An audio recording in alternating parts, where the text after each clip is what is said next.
Seigneur, comme tu l'as été avec celles et ceux qui nous ont précédés, tu es au milieu de nous ce matin. Nous te louons, Dieu éternel. Ton amour envers nous est renouvelé jour après jour, et tu nous montres que nous sommes tes enfants. Tu nous apprends que nous sommes tous et toutes, frères et sœurs, les uns les unes des autres.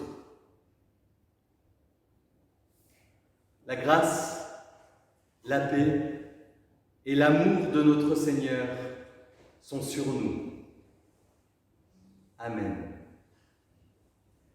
Et nous nous levons pour fredonner notre louange. Nous le faisons avec 2 strophes du psaume 8. Ton nom, Seigneur, est un nom magnifique. Psaume 8, au début de vos cantiques.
Bienvenue à tous et toutes pour ce temps de culte. Ce matin, il a fallu braver la neige pour nous rassembler ici. Donc, bienvenue. Vous arrivez avec ce qui vous charge, ce qui vous réjouit. Nous allons déposer cela devant Dieu dans la prière de confession du péché.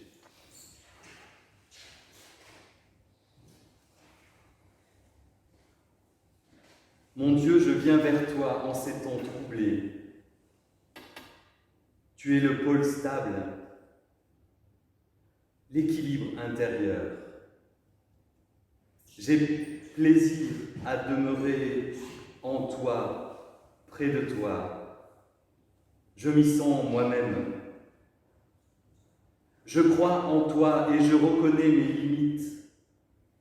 Je m'adresse à toi plein de questions, car je ne sais plus la juste mesure des valeurs. Qu'est-ce que le monde et quel est son avenir? Vers quoi devons-nous aller, Seigneur? Qu'exiges-tu de moi? Qu'attends-tu de nous? Je t'en prie, fortifie ma conscience, ma disponibilité, ma foi. Donne-moi la tolérance, la charité, le respect de la vie humaine. Je t'en prie, donne-moi la force de reconnaître le droit chemin, de rayonner parmi les hommes, de vivre pour un monde humain dans ton Église.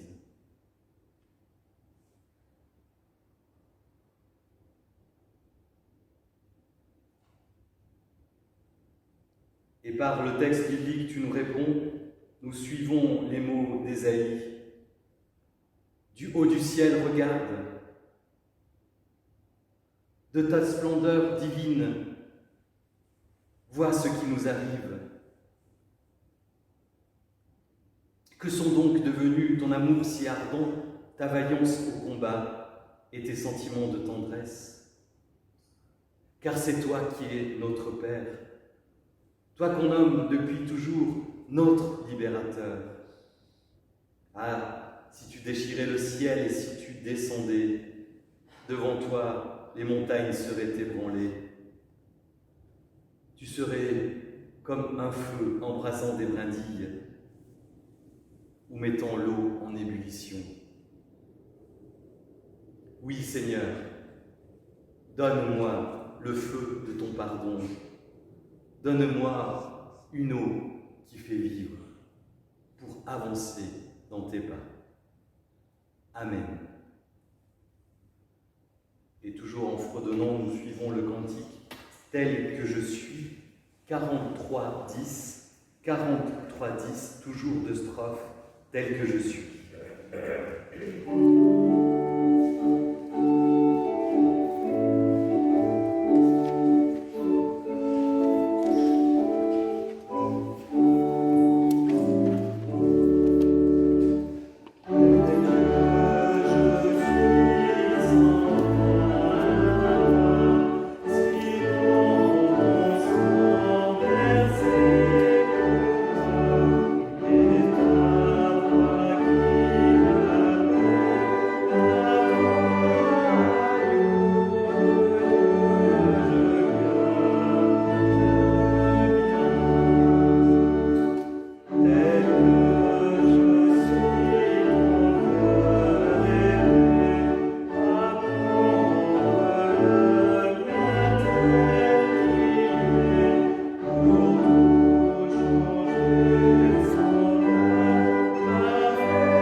Je vais lire l'Évangile de Jean, chapitre 1, de 35 à 51. Le lendemain, Jean le Baptiste était de nouveau là avec deux de ses disciples. Quand il vit Jésus passer, il dit « Voici l'agneau de Dieu ». Les deux disciples de Jean entendirent ces paroles et ils suivirent Jésus. Jésus se retourna, il vit qu'ils les suivaient, il leur demande « Que cherchez-vous » Ils lui dirent « Où demeures-tu, Rabbi ?» Ce mot signifie « maître ». Il leur répondit « Venez, et vous verrez ». Ils allèrent donc dire où il demeurait, et ils passèrent le reste de ce jour avec lui. Il était environ 4 heures de l'après-midi. André, le frère de Simon-Pierre, était l'un de deux qui avait entendu les paroles de Jean et qui avait suivi Jésus. Il va trouver en premier son frère Simon et il lui dit « Nous avons trouvé le Messie ». Ce mot se traduit « Christ ». Il conduisit Simon auprès de Jésus. Jésus le regardait et dit « Tu es Simon, le fils de Jean. On t'appellera Céphas ». Ce nom signifie Pierre. Le lendemain, Jésus décida de partir pour Galilée. Il rencontre Philippe et lui dit « Suis-moi ». Philippe était de Bethsaïda, la ville où venaient André et Pierre. Ensuite, Philippe rencontre Nathanaël et lui dit « Nous avons trouvé celui dont Moïse a parlé dans les livres de la loi et dont les prophètes aussi ont parlé. C'est Christ, le fils de Joseph de Nazareth. » Nathanaël lui dit « Peut-il venir quelque chose de bon de Nazareth ?»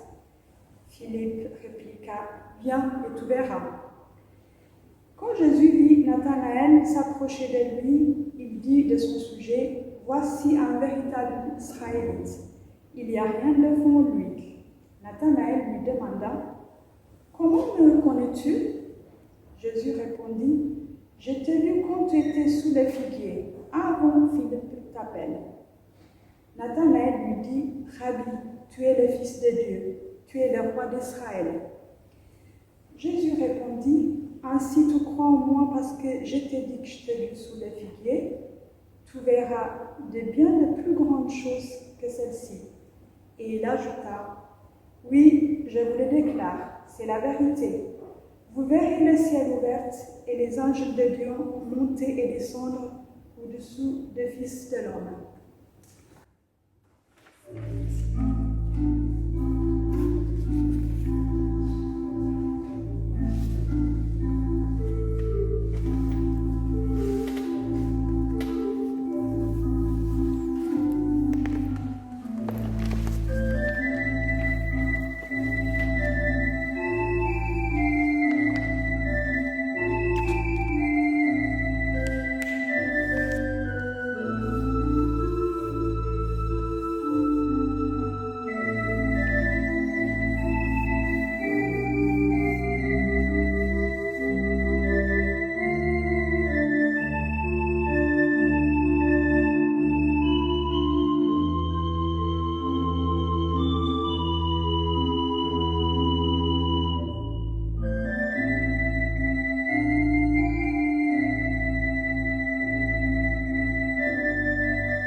Jésus. C'est une aspiration évidente lorsque nous confessons la foi chrétienne.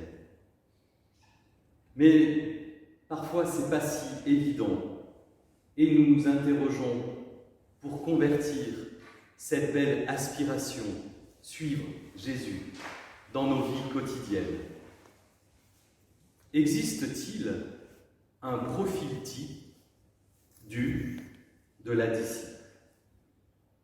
Alors, ensemble, nous allons essayer de définir le profil du disciple du Christ.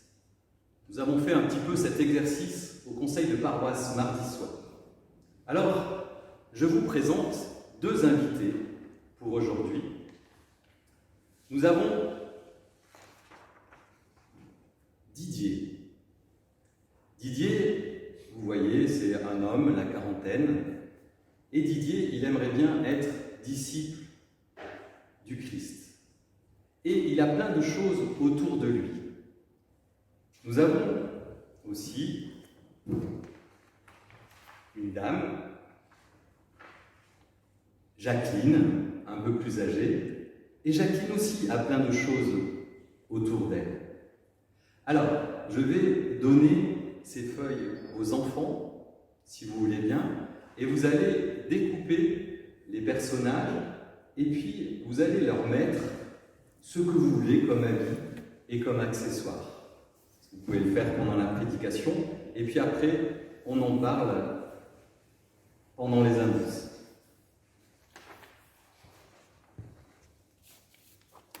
Alors, il y a les ciseaux ici. Tu veux plutôt Didier, tu veux pas le faire? D'accord. Qui veut le faire? Ouais, Maëlle, tu veux plutôt Didier ou Jacqueline? Didier.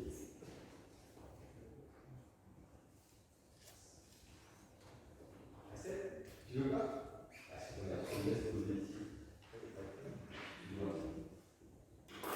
Est-ce que parmi les grands, il y en a qui veulent? Parce que j'avais dit aux enfants, Maurice, Jacqueline ou Didier?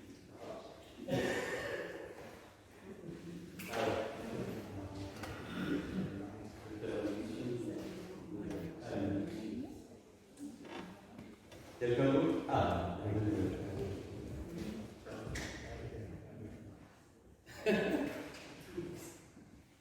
bon, voilà, on en a déjà.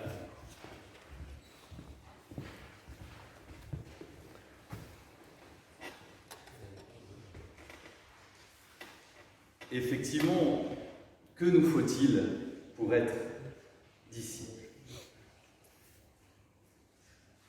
Mais revenons à notre texte, car je pense que dans ce texte de l'évangile de Jean, eh bien, nous sommes renseignés au détour de phrases et de rencontres sur les capacités pour suivre Jésus.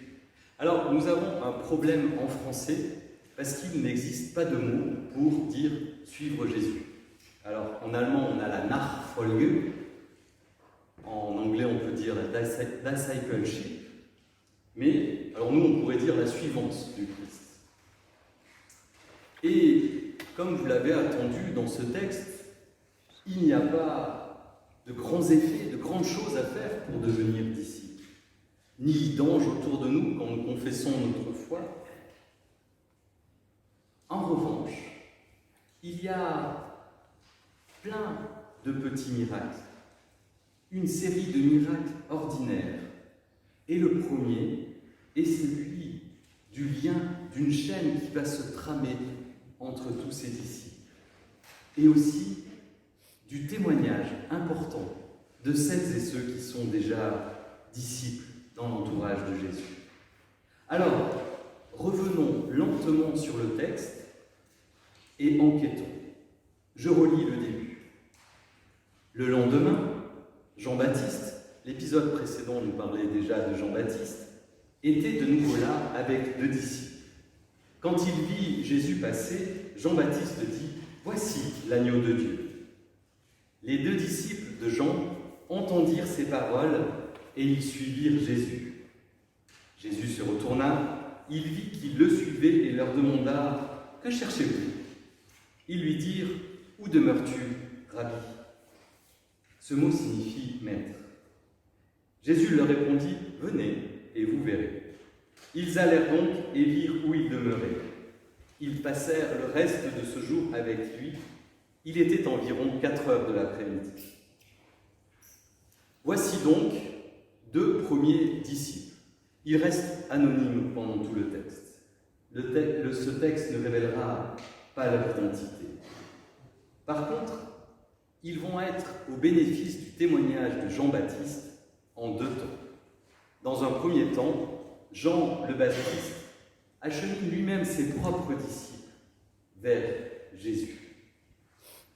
Rappelons-nous ce que nous avions vu un peu avant Noël, la fonction pivot de Jean le Baptiste, qui est le seuil entre le monde de l'Ancien Testament et entre le monde du Nouveau Testament. Jean-Baptiste guide ses disciples et il va le faire un petit peu comme le coureur passe le flambeau à celui ou celle qui est devant lui dans le relais. Et ce qui est important, c'est que Jean-Baptiste témoigne devant ses disciples. Il dit « Voici l'agneau de Dieu ». Confession de foi devant un Jésus qui ne fait que passer. Mais pour ces 2 disciples, c'est une occasion en or. Et Jésus fait pareil avec nous. Il passe dans nos vies. Il faut saisir l'occasion. C'est ce que font les disciples. Ils suivent. C'est leur moment, leur temps, leur kairos, on dit en grec. Ils suivent Jésus. Eux 2. Le reste des disciples de Jean-Baptiste, on ne sait pas. C'était tout simplement pas leur moment. Et dans un deuxième temps, les disciples entendent et suivent Jésus. Entendre, suivre. Voilà peut-être les 2 verbes phares de la suivance du Christ. Et quand ils approchent, c'est tout de suite Jésus qui prend l'initiative de la rencontre. Le révélateur interroge les 2 hommes. « Que cherchez-vous » Alors cette question n'a rien de trivial quand elle est posée par Jésus. Jésus ne parle pas des clés de leur voiture ou de leur code secret de Natel. Non, ce « que cherchez-vous » a une dimension existentielle. Que cherchez-vous dans votre vie ? Et les disciples répondent. Et cette réponse peut nous dérouter. Ils répondent « Où demeures-tu, Rabbi ?» Déroutante, car nous aurions imaginé d'emblée une autre question à Jésus moins triviale. Peut-être « Enseigne-nous la vie éternelle » ou « Comment trouver le bonheur ?» Cependant, je crois que ces nouveaux disciples ont saisi l'essentiel. Parce que c'est ça, suivre Jésus.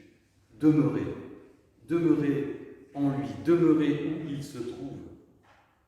Car là où se trouve Jésus, se trouve la vie. Et le discours et l'entretien se poursuivent. Venez et vous verrez.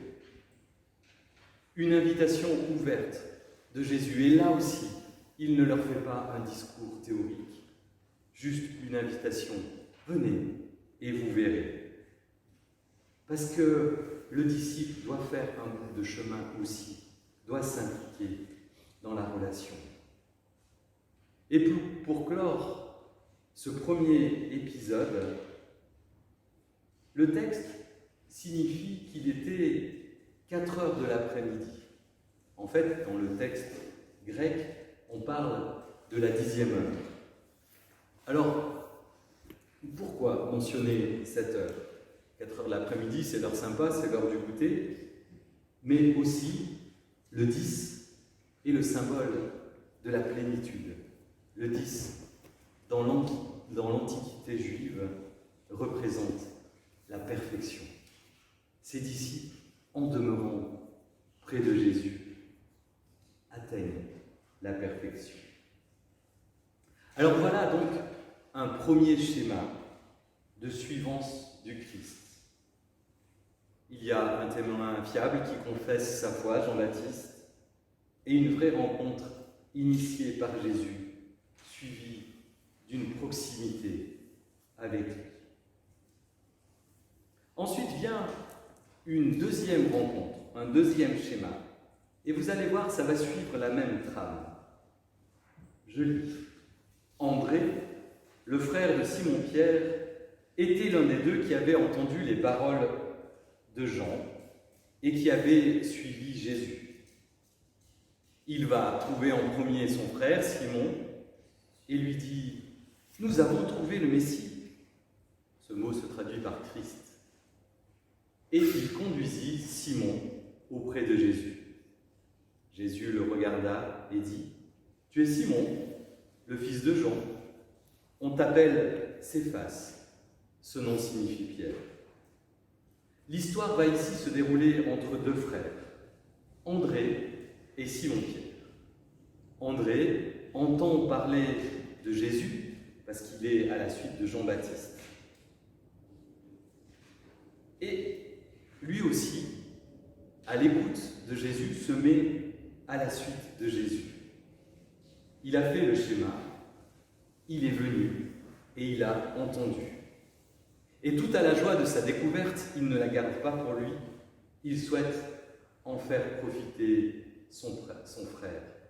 Et là aussi, le nouveau disciple part témoigner auprès de son frère Simon-Pierre et il lui dit « Nous avons trouvé le Messie, le Christ. » Alors rappelez-vous, peut-être que ce « nous avons trouvé » répond à la question de Jésus « Que cherchez-vous » Et André y répond « Nous avons trouvé le Messie ».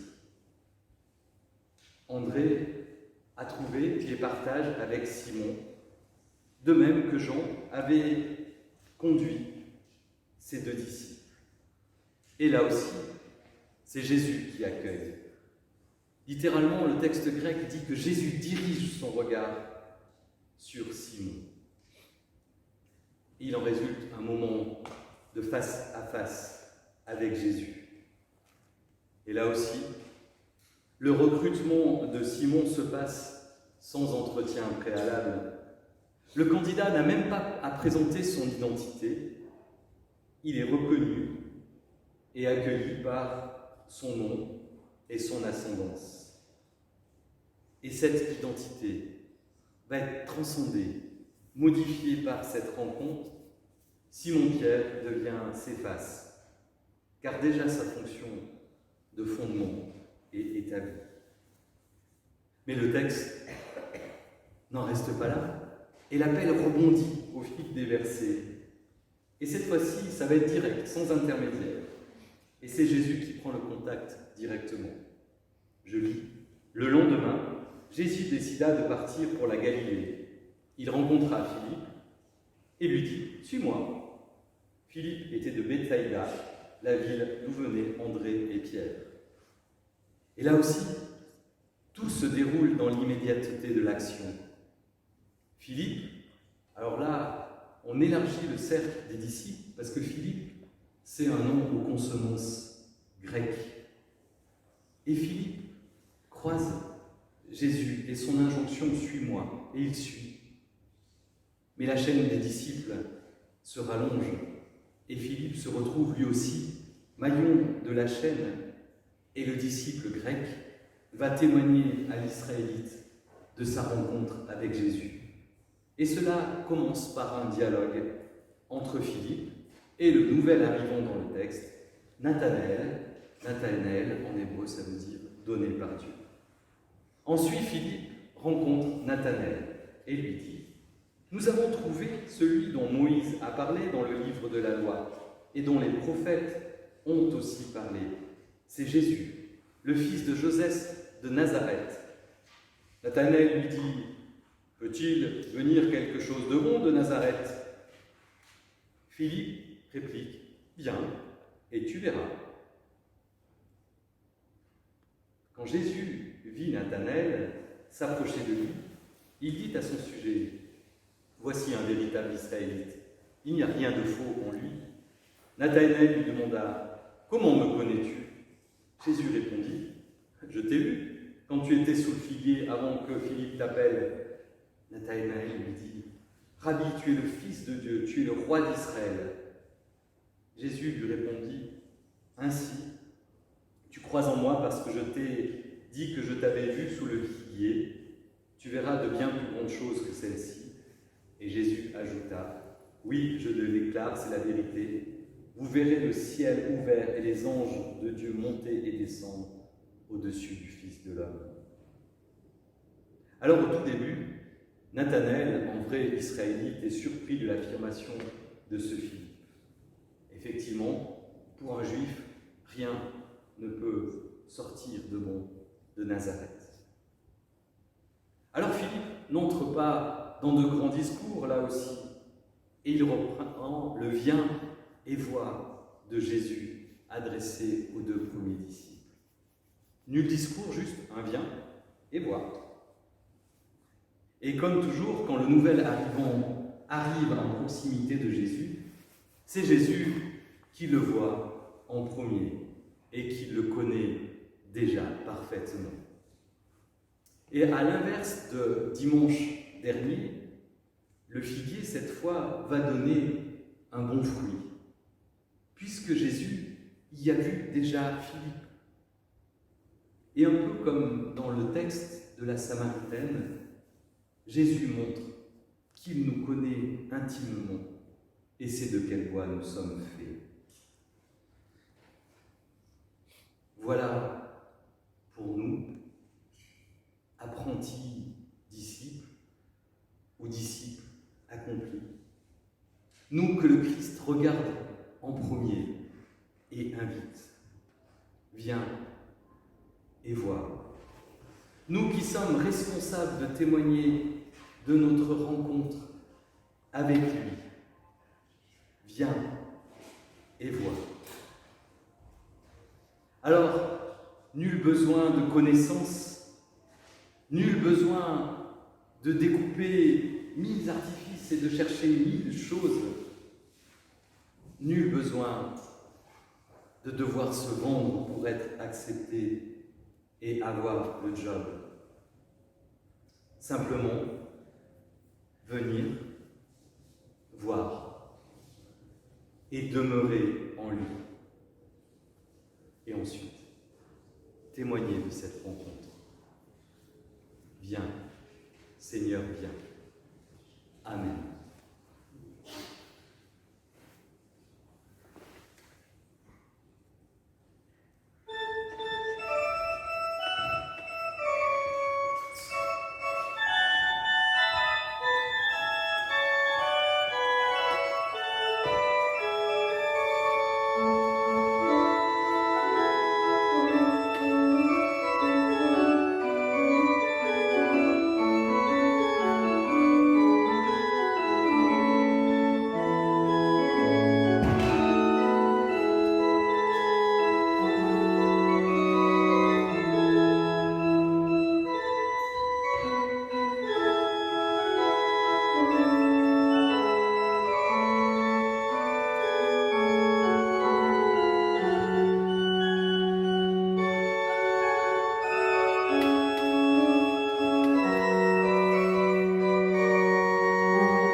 Nous allons chanter, fredonner, à toi nos cœurs, nos vies. C'est le 44-16, à toi nos cœurs, nos vies. 44-16. 16.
Unissons-nous dans la prière d'intercession et nous suivons les mots d'Anne-Christine Menu-Lecourt.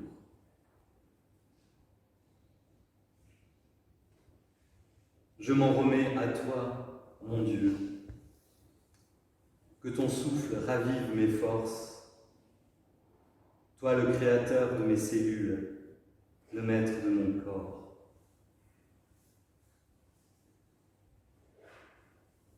Je te remets mon sentiment du jour, ma colère de devoir renoncer à mes projets de sortie, de peinture,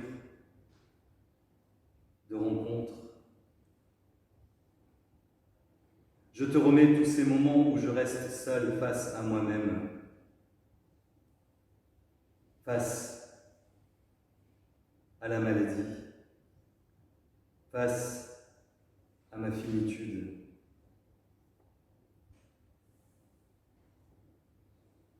Je te remets mon corps qui dicte sa loi, je te remets mon âme qui s'accroche à toi, je te remets mon ciel intérieur aujourd'hui encombré de noir. Que je puisse, Seigneur, au long des heures, apercevoir le soleil de ta présence.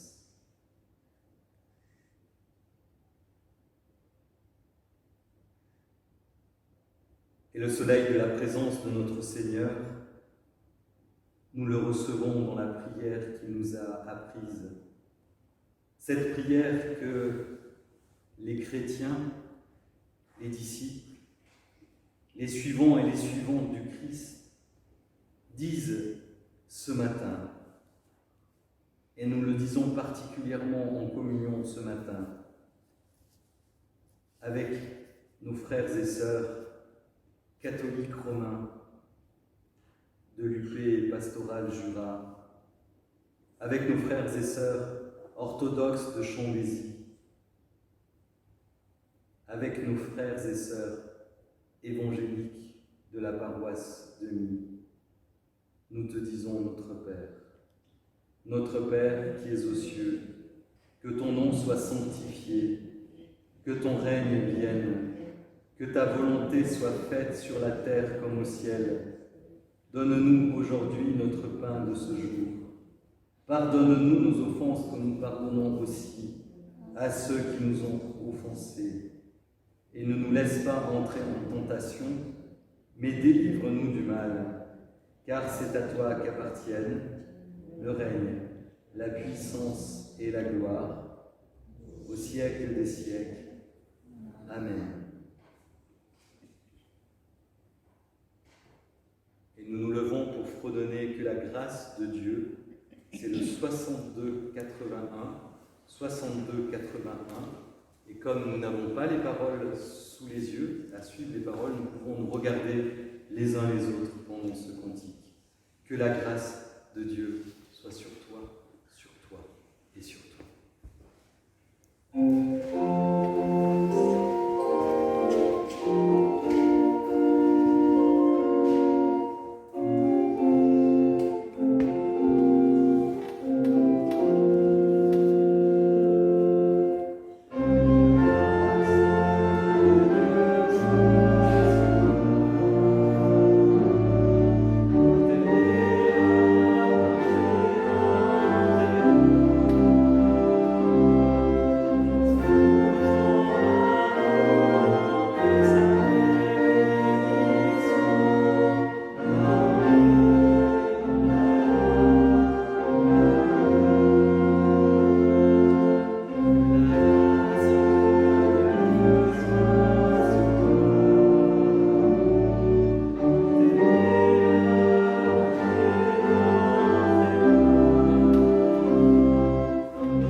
Que la grâce de Dieu soit sur toi, demeure en paix et va dans la joie, dans l'amour, en demeurant auprès du Père, là où seul est la vie.